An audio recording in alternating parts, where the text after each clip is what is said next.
Bagaimana pemecahan masalah yang Bapak lakukan dalam mengambil keputusan dan bagaimana perkembangan masalah setelah adanya keputusan sebagai kepala sekolah? Sebenarnya pemecahan masalah dalam sikap saya sebagai kepala sekolah, memang banyak sekali masalah-masalah itu yang berhubungan dengan teknis penyelenggaraan, terutama 8 standar, baik itu kurikulum, tendik ataupun yang lain-lainnya. Kadang ada kalanya guru-guru belum paham, itu problemnya di sebelah sana. Guru-guru belum paham dengan 8 standar yang menjadi komponen terpenting dalam penilaian kepala sekolah ataupun penilaian sekolah sendiri ketika akan diadakan akreditasi. Maka hal yang akan saya lakukan adalah menggembleng guru-guru sehingga mereka itu paham akan 8 standar tersebut. Meskipun di sekolah itu memang tidak cukup waktunya, tapi harus diadakan setidaknya minimal 1 bulan sekali, itu diadakan evaluasi tentang 8 standar mengenai kepala sekolah dan juga mengenai sekolah itu sendiri, dan juga maksimal itu 2 bulan sekali diadakan kumpulan dengan guru-guru. Apakah Bapak selalu hadir dalam mengambil keputusan? Untuk keputusan-keputusan yang saya ambil, ada kalanya pertama memang saya selalu hadir, tapi ketika ada halangan saya selalu mewakilkan kepada Wakasek kurikulum sebagai wakil kepala sekolah ataupun Wakasek kesiswaan sebagai wakil kepala sekolah juga, dimana dalam mengambil keputusan jangan sampai secara sepihak, supaya kita bisa membawa sekolah ini sepenanggungan dengan guru-guru yang lain. Adakah pembinaan secara langsung yang Bapak lakukan terhadap bawahan, staf, guru, dan siswa? Pembinaan secara langsung yang Bapak lakukan terhadap bawahan, staf, guru, siswa? Ada, itu dilakukan memang ketika ada kabar mau ada pengawas ke sekolah, contoh pengawas mata pelajaran bahasa Indonesia ataupun mata pelajaran yang lain. Yang kedua, kalau misalnya ada pengawas pembina yang akan datang ke sekolah, takutnya mereka ketika ditanya hal-hal yang memang itu berhubungan dengan perihal kesekolahan, mereka tidak paham, kan kita sendiri yang malu dengan Dinas Pendidikan Kabupaten Ciamis.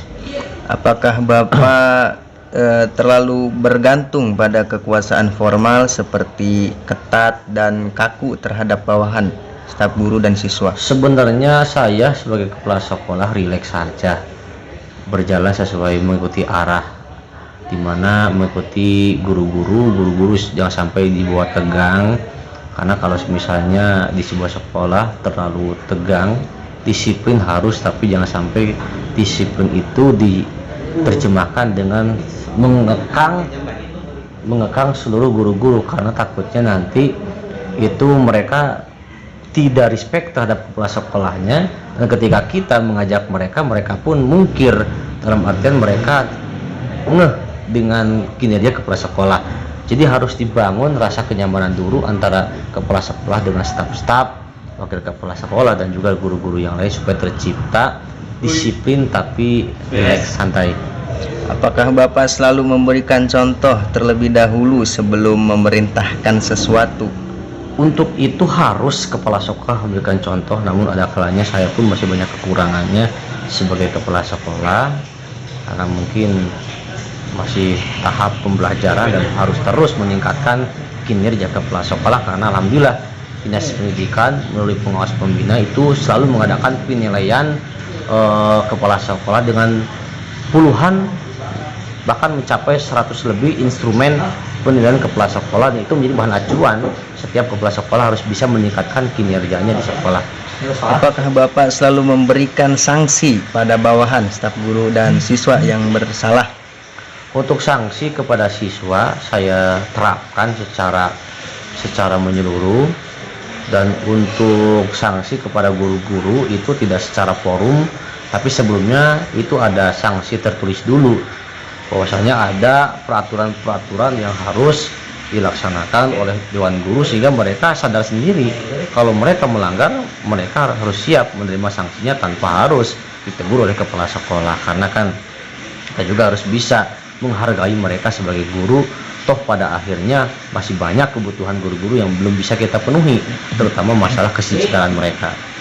Apakah Bapak memberikan penghargaan khusus kepada bawahan, staf guru, dan siswa yang berprestasi? Oh jelas, untuk siswa, bagi mereka yang berprestasi kita kasih reward untuk gratis masalah keuangan, dapat buku-buku gratis. Karena kita adalah sekolah swasta, otomatis ada sedikit pungutan keuangan, sedikit sih kita bebaskan mereka.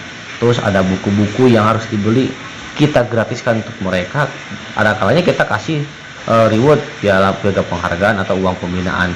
Untuk guru pun sama, guru yang rajin, guru yang aktif itu berdasarkan angket ataupun polling dari para siswa, itu akan diberikan sedikit uang pembinaan untuk para guru-guru yang berprestasi ataupun yang rajin. Apakah Bapak ikut berpartisipasi dalam kegiatan yang ada di sekolah? Bagaimana sikap Bapak terhadap bawahan, staf guru, dan siswa? Untuk kegiatan di sekolah, contoh kegiatan-kegiatan KBM, kegiatan belajar mengajar, saya hanya mengontrol saja bagaimana guru yang telat ataupun tidak telat. Terus selanjutnya, untuk selanjutnya saya untuk masalah kegiatan-kegiatan, contoh perlombaan, saya ikut memantau, hanya memantau saja. Itu tinggal kontrol terhadap setiap guru pembina siswa. Jangan terlalu turun secara bawah, karena kita kan harus bisa balance. Bagaimana cara Bapak mengajarkan kedisiplinan kepada bawahan, staf guru, dan siswa? Memang konsepnya adalah kitanya sendiri harus bisa disiplin, baru bawahan, staf guru, siswa pun mereka bisa mencermin terhadap kita. Itu strategi yang sama sih di sekolah lain pun diterapkan. Apakah Bapak selalu memiliki rasa percaya diri dalam melakukan sesuatu?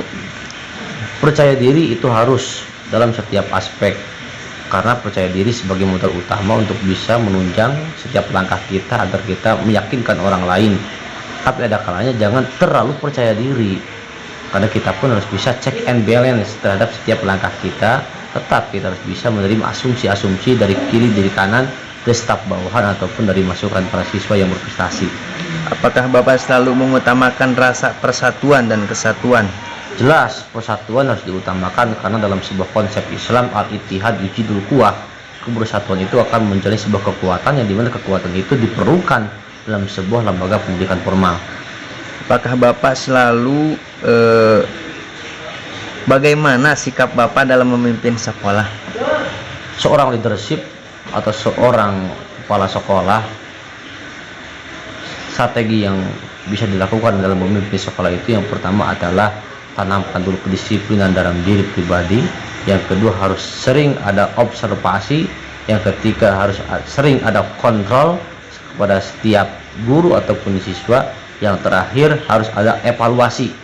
Evaluasi dilaksanakan dalam setiap ketika ada kegiatan ataupun evaluasi yang secara bertahap, bulanan ataupun semesteran ataupun tahunan. Itu sangat penting, karena dalam evaluasi itu nanti kita akan bisa memberikan masukan pada guru-guru. Bagaimana sikap Bapak dalam berkomunikasi dengan bawahan, staf guru, dan siswa? Untuk komunikasi seperti biasa, cuman komunikasi kita sama rata saja, jangan sampai dibeda-bedakan, tidak ada nepotisme dengan guru yang satu ataupun guru yang lainnya, supaya tidak ada kecurigaan dari setiap pihak. Bagaimana hubungan Bapak yang terjalin antara Bapak dengan bawahan, staf guru, dan siswa? Hubungan alhamdulillah baik. Untuk sekarang baik, meskipun ada bintik-bintik kecil, kadang ada kalanya ada kecurigaan kepala sekolah, kenapa kok belum bisa kooperatif ataupun belum bisa bijaksana dalam menyikapi. Wong saya masih muda sebagai kepala sekolahnya, mempunyai staf guru yang sudah pada tua, mungkin perlulah kita bijak sedikit. Ada kalanya harus ada bijak sebagai kepala sekolah itu.